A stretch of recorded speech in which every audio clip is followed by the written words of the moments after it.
about with swings is when I see guys that are real pull happy, I always go stand behind them.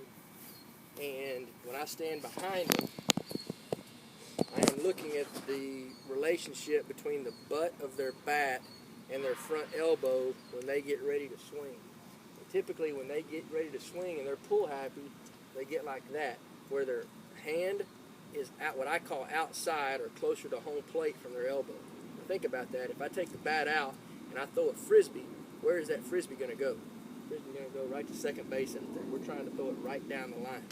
The only way they can do that is to get that elbow out in front and let it lead. Okay? And typically that's the only hitting instruction that I give. Most of the guys that I get, they all vary in ability, but they can swing a bat. They know that part of it. They just don't know how to prepare themselves physically to swing the bat, stance, negative move, toe touch. Okay? I'm going to give you a little word of caution with this as well. I am convinced that I could take any of your sons and could probably take them for, I don't know, 2 weeks, and I can teach them the swing that we're talking about, wherever it fits with their body style. However, they're going to look really, really good on film, and they still may not be able to hit. It's the hardest thing to do in the world, okay? But what teaching them this right process, and I have no issues at all of saying right, because it's right. You put them in the best chance to be successful, no question.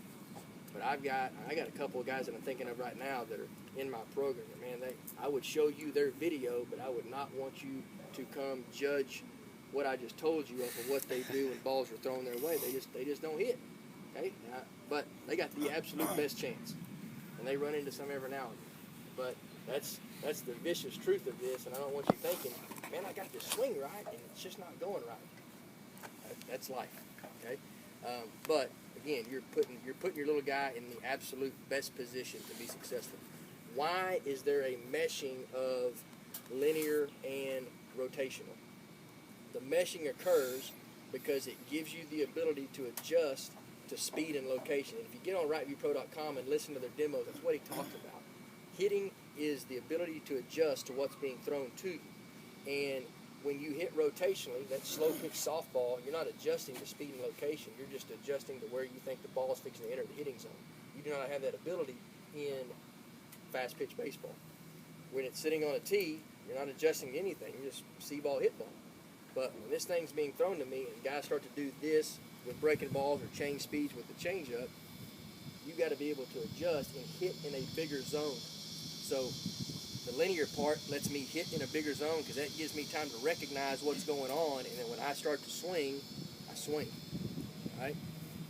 So keep that in mind. This is not a foolproof